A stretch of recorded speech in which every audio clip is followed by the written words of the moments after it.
Nous allons prier. Seigneur, nous te bénissons pour ces instants, toi les maîtres des temps et des circonstances.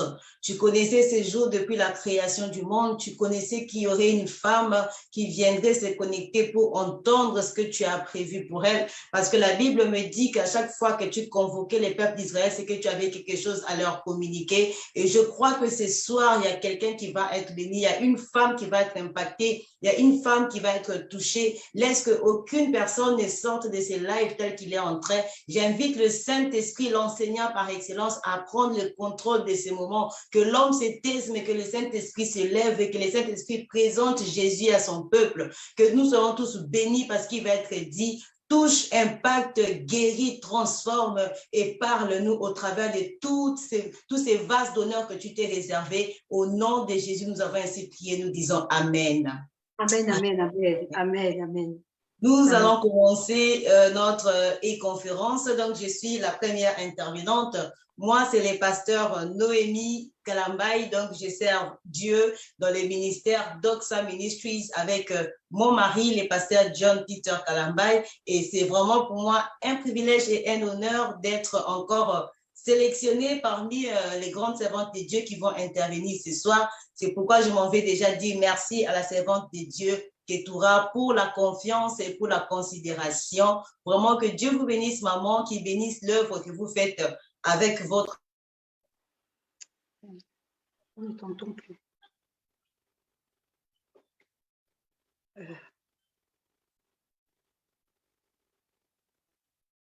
Micro. Ah, mon micro était coupé. Bon, voilà, on va continuer. Je ne sais pas si tout ce que j'ai dit a été entendu. Mais donc, voilà, je suis le pasteur Noémie Kalambay.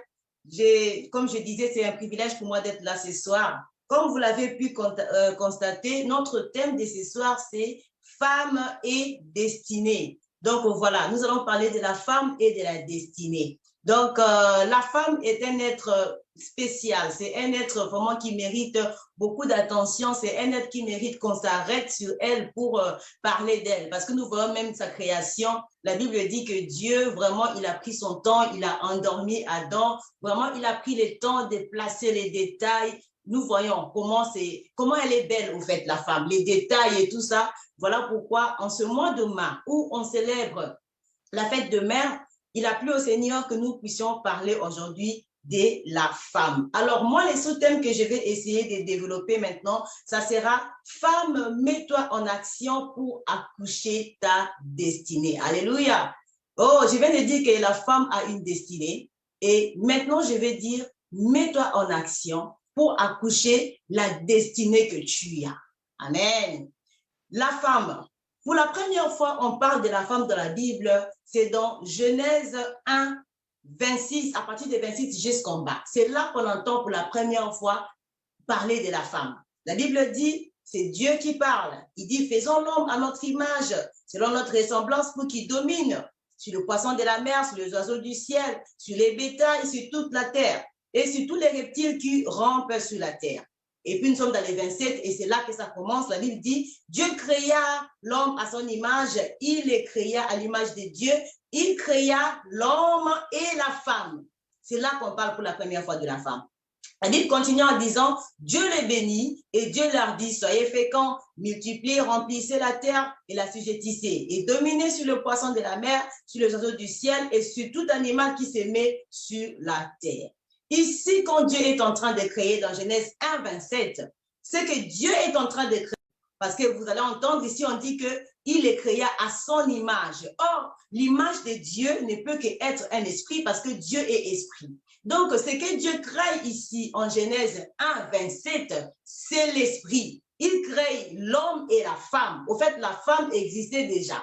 Dans ces temps ici, donc Genèse 1, 27, il a créé l'homme et la femme, mais il créait le côté immatériel. Donc, c'est là qu'il avait soufflé une partie de lui. Il nous a donné sa nature. Donc, qui dit image, c'est-à-dire les reflets. Donc, nous sommes comme lui. Et qui dit ressemblance, ça veut dire le caractère, le fonctionnement. Donc, la femme fonctionne comme Dieu. Ici, dans Genèse 1, 27, il n'y a pas encore de sexe. Nous sommes tous humains. Le mot utilisé ici pour dire Dieu créa l'homme et la femme, c'est l'humain. Il dit créons l'homme à notre image. Il dit l'humain. Il ne dit pas l'homme avec petit h, c'est homme avec grand H. Donc ici, nous sommes tous au même pied d'égalité. Nous lui ressemblons parce que nous sommes son reflet, nous sommes son image. Et puis, nous avons son mode de fonctionnement. Ça veut dire que nous avons les mêmes capacités intellectuelles que lui. Nous pouvons créer, nous pouvons innover, nous pouvons en fait créer. Nous avons la même capacité intellectuelle que Dieu. Et vous allez même remarquer que quand Dieu il bénit, il dit dominer sur le poisson de la mer. Il dit créons l'homme à notre image pour qu'il domine. Et puis quand il dit dominer, multipliez-vous, assujettissez, c'est au pluriel. Donc là-bas, Dieu s'adresse à l'homme et à la femme. L'homme et la femme ont tous deux reçu l'ordre de dominer. Et cet ordre de dominer-là, je peux dire, c'est ça la destinée en général. En général, tout être humain doit dominer. Maintenant, après, nous avons tous chacun un domaine dans lequel nous devons dominer. Parce que qui dit dominer, dans le mot dominer, il y a domaine. Chacun d'entre nous a un domaine dans lequel il doit dominer. Donc, il y a une destinée générale et puis il y a une destinée personnelle qui est attachée à tout être humain, que tu sois homme, que tu sois femme. Donc là, j'aimerais dire à une femme qui m'entend ce soir que tu as une destinée. En tant qu'être humain, Dieu t'a créé pour accomplir quelque chose. Mais en tant que femme, tu as aussi une destinée auprès de la personne vers qui Dieu t'envoie. Parce que quand nous continuons les passages de Genèse, quand nous arrivons maintenant dans Genèse 2, c'est là maintenant que Dieu forme un corps à la femme. La femme vient répondre à un besoin. Dieu voit que quand il a créé Adam et Ève, et puis il a formé de la poussière Adam, il a vu qu'Adam était seul. Il va l'endormir et c'est de là qu'il va tirer une côte pour maintenant former Ève. On n'utilise pas le même verbe. Dans Genèse 1, 26, on utilise un autre verbe. Et quand vous descendez dans Genèse 2, 22, on utilise aussi un autre verbe. On dit l'Éternel Dieu forma une femme de la corde qu'il avait prise de l'homme et il l'envoya vers l'homme. Donc, en tant qu'être humain, tu as une destinée. Dieu t'a créé pour dominer. Et en tant que femme, Dieu t'a mis à côté de quelqu'un pour que tu sois une aide. Donc, tu sois une aide. Il dit une aide semblable. Semblable, ça veut dire que tu n'es pas une race inférieure. Tu es un être humain au même titre que l'homme. Et puis, aide, ça veut dire que tu viens apporter quelque chose. On ne peut pas être une aide quand on est vide. Quand tu es aide, ça veut dire que tu as un potentiel, tu as des capacités, tu as des choses qui sont enfouies en toi qui vont te permettre d'aider l'homme auprès de qui tu vas maintenant te marier. Donc, je reviens à dire dans tous les cas, femme, tu as un potentiel. Femme, tu as des talents. Femme, tu as des capacités que tu dois accoucher. Les potentiels, ce sont des capacités que Dieu met en nous pour nous permettre d'accomplir notre destinée. Alléluia. Tu as une destinée, mais pour l'accomplir, tu as besoin d'avoir des qualités, des capacités. Donc, Dieu te capacite en fonction de la destinée que tu as. Amen. Donc, quand tu viens dans le monde, tu ne viens pas au hasard. Tu ne viens pas pour rien. Dieu crée toujours quelque chose pour un but. La Bible dit, il a créé même le méchant pour le jour du malheur. Dieu crée toujours pour un but. Et quand je parle ici de dominer, il ne s'agit pas de dominer sur les êtres humains. Parce que nous voyons, il y a des mouvements féministes, des femmes qui se réclament des postes et tout ça. Non, il ne s'agit pas de dominer sur les êtres humains. Il s'agit de dominer sur des domaines d'influence. Des domaines qui influencent la terre. Et nous avons 7 domaines d'influence. Nous avons les institutions religieuses, nous avons le gouvernement et la politique, nous avons les milieux de l'éducation, nous avons le monde des affaires, nous avons le monde des arts et loisirs, nous avons le média, nous avons la famille. Dans tous ces domaines-là, Dieu attend de toi que tu puisses aussi mettre ton empreinte, que tu puisses aussi dominer dans un domaine bien précis. Et là, c'est ça ta destinée. Tu n'es pas venu accompagner les autres. Tu n'es pas venu pour remplir juste la terre. Tu es une pièce du puzzle qui est très importante. La Bible dit, la création attend avec ardent désir la révélation des fils. Révélation, ça veut dire quelque chose qui était caché, qui doit maintenant sortir au grand jour. C'est pourquoi j'ai intitulé mon thème « Accoucher la destinée ». Tu dois te mettre en action pour accoucher la destinée. Ce qui est en toi, tu dois l'accoucher. Tu dois le faire sortir. Connaître que tu as un potentiel, c'est bien. Connaître que tu as des qualités, c'est bien. Mais si tu ne le mets pas au service de ce domaine d'influence, tu vas passer dans ces mondes inaperçus. Quand tu vas quitter ces mondes, on ne parlera plus de toi. Je viens de te dire que tu as de la valeur, tu as un potentiel, tu as des capacités en toi. Donc, aujourd'hui, ne te regarde plus par ton extérieur, par ton physique.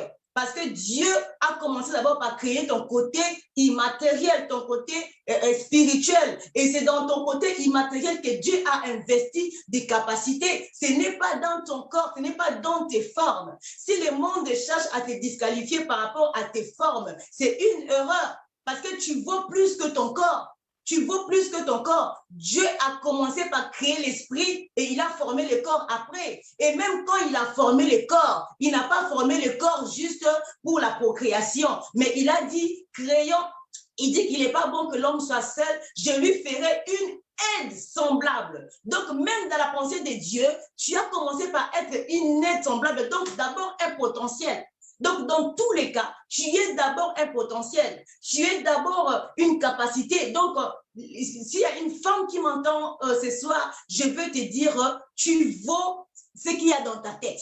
Tu ne vaux pas tes formes. Tu ne vaux pas ton corps, mais tu vaux ce qu'il y a dans ta tête. C'est pourquoi vous allez voir, même quand Eliezer cherchait une femme pour son seigneur,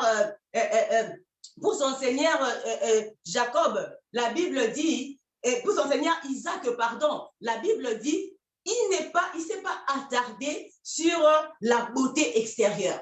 Il a dit, la femme qui va me donner à boire et qui va donner à boire à mes chameaux, c'est celle-là qui sera la femme de mon Seigneur. Il n'a même pas regardé la beauté extérieure. Ça veut dire que ces jours-là, Rebecca était entrée dans sa destinée à cause du travail, à cause de ce qu'elle avait fait, mais pas à cause de ses formes. Alors, qui dit entrer en action, ça veut dire poser des actes, ça veut dire faire quelque chose, faire un travail. C'est ça l'action. Donc, c'est l'action qui te fait entrer dans ta destinée. Si tu ne bouges pas, si tu t'endors, si tu restes inactif, tu ne peux pas entrer dans ta destinée. Si tu as des qualités, tu as des potentiels, tu as des dons, mais pour que ce don-là puisse s'activer, tu dois te mettre en action. Si ces jours-là, Rebecca n'avait pas donné à boire aux serviteurs d'Isaac, il n'aurait pas, elle ne serait pas entrée dans sa destinée d'épouser le grand patriarche Isaac. C'est parce qu'elle avait donné à boire à Eliezer et à ses chameaux qu'elle avait eu ce mariage-là. Donc, tu ne vaux pas ta beauté. Oui, c'est vrai, la beauté aussi, parfois, ça compte. La beauté aussi peut aussi t'amener quelque part loin dans la vie. Si tu es top modèle, peut-être, mais ce n'est pas tout le monde. Ce n'est pas tout le monde. Tu vaux ce que tu as dans ta tête. Tu vaux ce que tu as la capacité de donner aux gens. Ce que tu as la capacité de donner aux 7 domaines d'influence. C'est ce que tu vaux. Alors, je vais dire à une femme, il est temps que tu te lèves pour mettre au service de l'humanité ce que Dieu a mis en toi. Pour mettre au service de l'humanité les capacités et les dons qui sont en toi. Parce que quand tu dors, tu risques de tuer tout ce qui est en toi. Alléluia. Il y a eu une femme dans la Bible qui a tué son bébé parce qu'elle avait dormi sur le bébé. Le sommeil va te faire tuer ton enfant parce que les capacités, les dons, tout ce qui est en toi, tu les as comme une grossesse. Mais tu dois maintenant les accoucher. Tant que tu les gardes en toi, le monde ne peut pas en bénéficier. Mais tu dois le faire sortir, ça veut dire que tu dois les accoucher pour que le monde puisse en bénéficier. Oh, et puis la femme, j'aime beaucoup la façon dont l'anglais traduit les mots femme. Là, en anglais, on dit woman, woman. Woman, dans woman, il y a 2 mots. Il y a womb, womb qui veut dire le ventre, et puis man qui veut dire homme. Donc, la différence entre l'homme et la femme, c'est que l'homme, c'est un man. Il est seulement man. Mais la femme est woman. Ça veut dire que c'est un homme, mais qui a une matrice.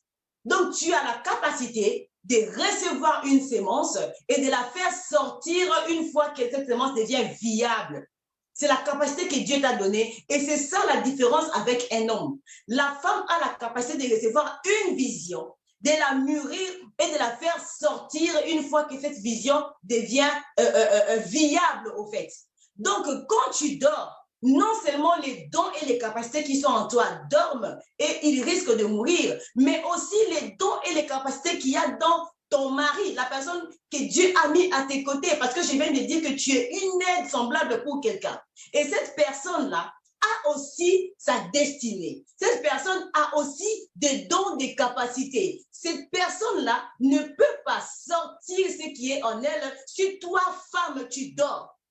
Donc, tu as une double responsabilité. L'homme reçoit la vision, mais c'est la femme qui aide l'homme à accoucher sa vision. Voilà pourquoi on dit toujours, derrière un grand homme, il y a une grande femme. Une femme qui dort ne pourra pas aider son mari à sortir ce qui est en lui. C'est pourquoi vous allez voir que Dieu a fait la promesse à Abraham que Dieu allait donner un fils. Au travers de ses fils, il rendrait sa postérité. Il allait multiplier sa postérité comme les sels de la mer. Mais la personne qui a porté cette promesse, c'était Sarah. Abraham ne pouvait pas engendrer ou bien faire sortir, accoucher Sarah. Abraham portait la sémence.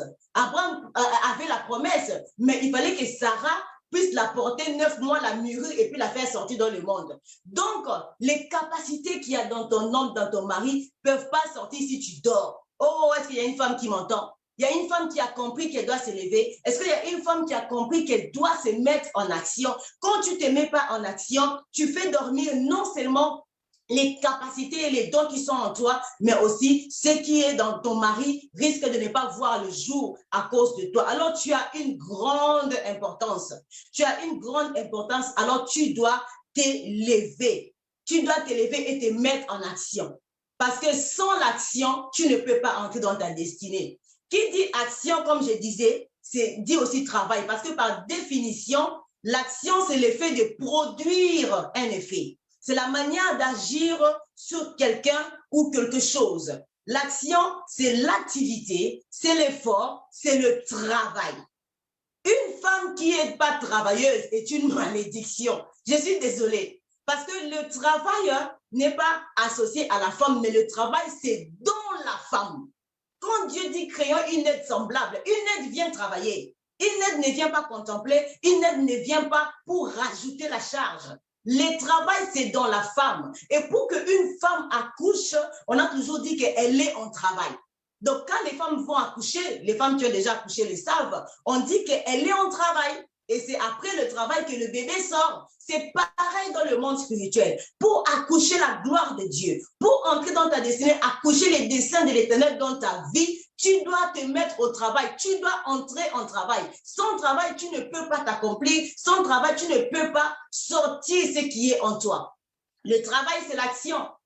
Dieu peut t'avoir donné des capacités. Mais si tu ne bouges pas, si tu ne te mets pas en action, tu ne pourras pas faire participer ou bien donner aux autres ce que Dieu a mis en toi.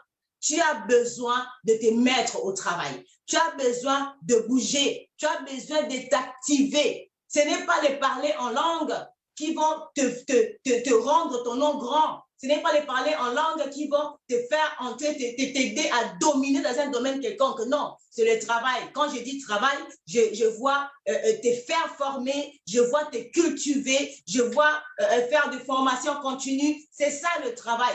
C'est ça le travail. Dieu ne viendra pas tout faire pour nous. Dieu, il a sa part et nous avons sur notre part. Le vrai toi, ce n'est pas ton enveloppe. Le vrai toi, c'est ce qu'il y a dedans. C'est ce que Dieu a investi en toi. Il a investi des choses en toi. Tu dois les découvrir et les mettre au service des autres. La Bible nous parle dans 2 Rois 4 l'histoire de cette veuve qui avait perdu son mari et que le créancier venait déranger pour prendre ses enfants et faire d'eux des esclaves. Quand elle allait voir Élisée, Élisée lui a dit, qu'as-tu à la maison? La dame dit, j'ai une petite bouteille d'huile, un petit flacon d'huile. Élisée lui dit, va multiplier ces flacons-là et puis va vendre. Multiplier les flacons dans des vases, remplir des vases. C'est ça le travail. C'est ça le travail. Et puis aller vendre, c'est ça maintenant accoucher. Tu sors avec ça dehors pour que les autres puissent aussi bénéficier de ce qui était dans ta maison. Tu as quelque chose. Tu as un potentiel. Ne te sous-estime pas. Cette femme a dit, j'ai juste un petit flacon d'huile. Mais ce petit flacon d'huile-là a aidé à remplir plusieurs bases.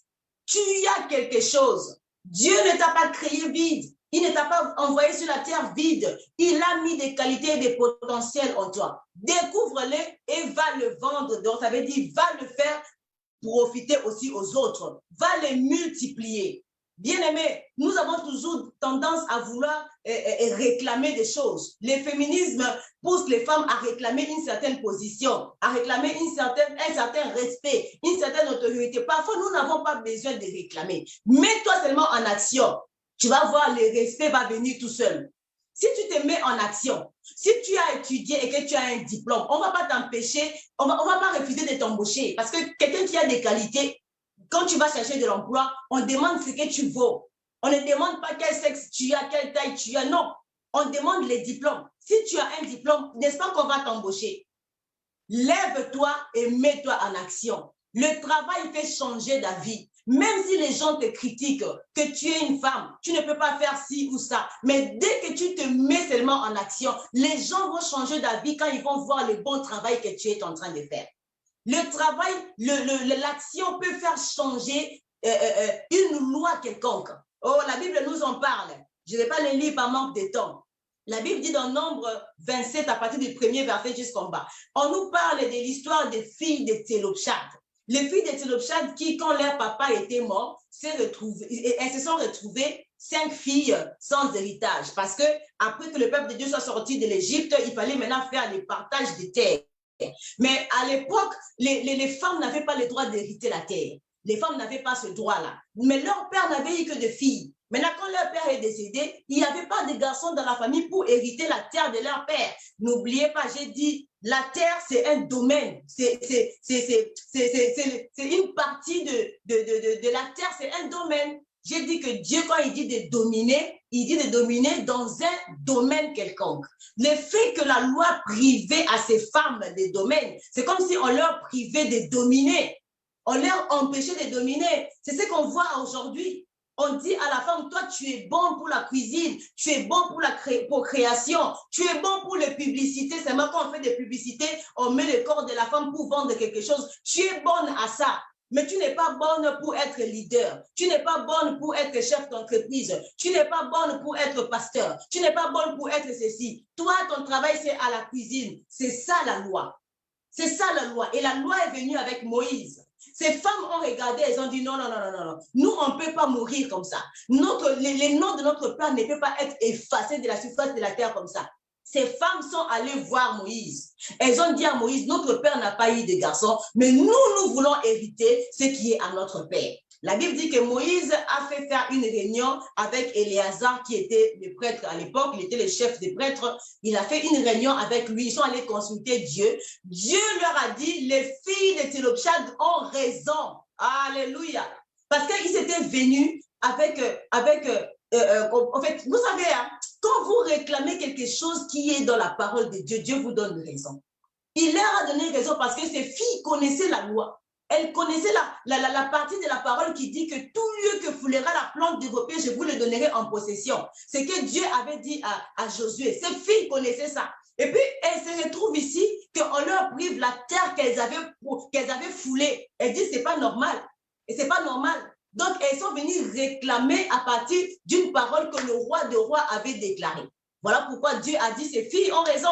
Bien-aimé, tu as raison de vouloir avancer. Tu as raison de vouloir prospérer. Tu as raison de vouloir devenir médecin. Tu as raison de vouloir devenir juge, de vouloir devenir président. Tu as raison. Parce que Dieu a dit que tu devais dominer.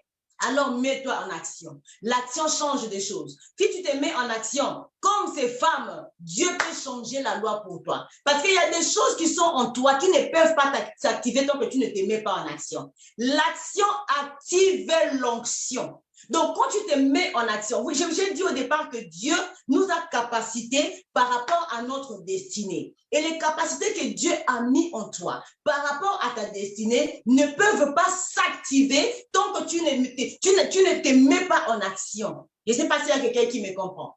J'ai dit qu'il y a la part de Dieu puis il y a la part des hommes. Dieu ne peut rien faire tant que toi, tu restes chez toi. Même s'il t'a capacité pour dominer le domaine des médias, même s'il t'a capacité pour dominer le domaine de la famille ou bien des études, par exemple, il ne peut pas commencer il ne peut pas, parce que notre Dieu est gentleman. Il ne nous impose pas des choses. Tu dois toi-même te mettre en action pour activer l'onction qui se trouve en toi. La Bible dit, il fallait que Naaman aille se jeter dans le Jourdain pour que la lèpre parte.